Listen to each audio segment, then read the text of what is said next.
I'm sure the pride of Wreay is St. Mary's Church.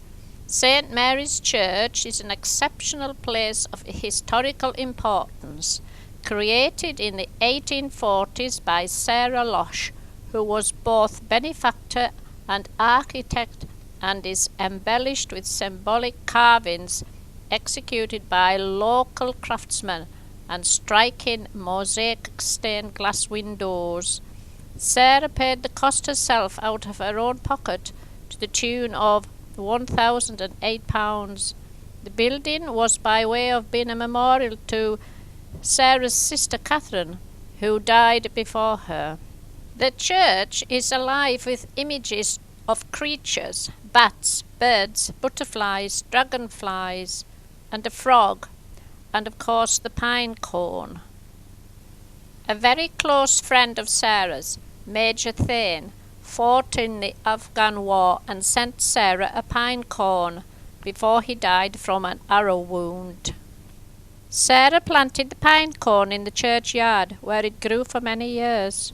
The tree is no longer there, but the dead seed from which new life comes is a powerful reminder of the resurrection. In the far corner of the churchyard, the Losh burial enclosure with the grave of Catherine and Sarah. Also, the mausoleum. The mausoleum is a memorial to Catherine. The runic cross, a copy of the Bewcastle cross, put up to the memory of Miss Losh's parents.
Sarah's very good friend, Major Thane, died from an arrow wound while defending the northwest frontier of India.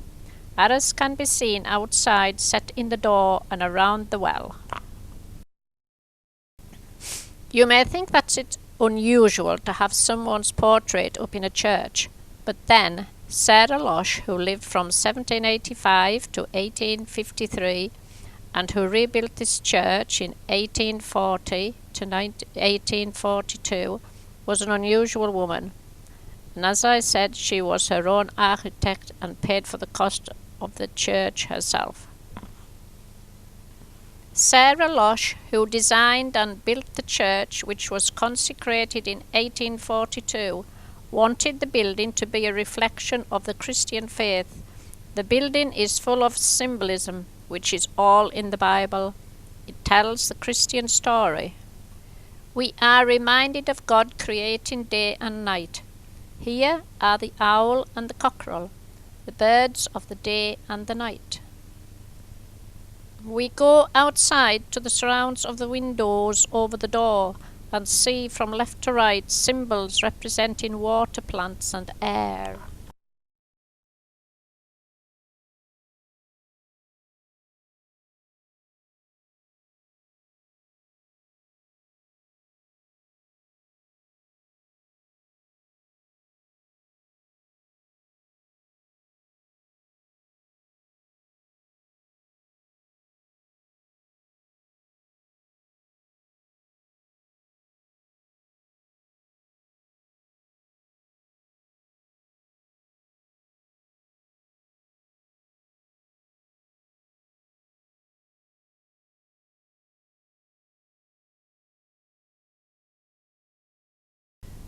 The pine cone is a classical symbol of eternal life. The examination of the font, said to have been carved by Sarah Losh herself, shows it riddled with symbols of new life from old, signs of the resurrection, wheat seeds, a dragonfly, a butterfly, grapes, a pine tree, pomegranate, melon, and a dove with an olive leaf, a reminder both of the story of Noah and Jesus' baptism.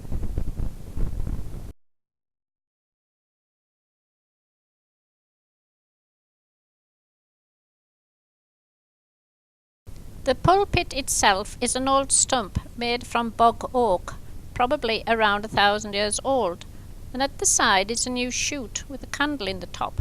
The new shoot is Christ, and the candle represents his light coming into the world.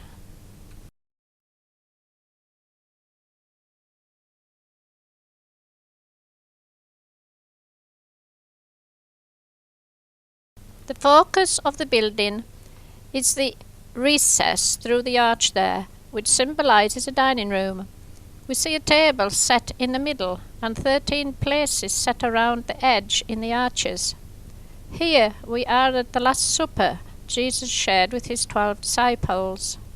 On the base of the altar we can see the fruits of God's creation. The altar, a slab of green marble from Italy, supported by 2 brass eagles with carvings of corn and grapes at the base. The 7 lamps around the asp remind us of the 7 gifts of the Spirit: love, joy, peace, patience, kindness, gentleness, and self-control. Above the arch can be seen paradise, represented by the palm trees and the 7 angels.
Eagles outside on the bell turret are a symbol of hope, the Christian hope of everlasting life. Sarah Losh had a strength of vision which inspired a building that is still appreciated and enjoyed today.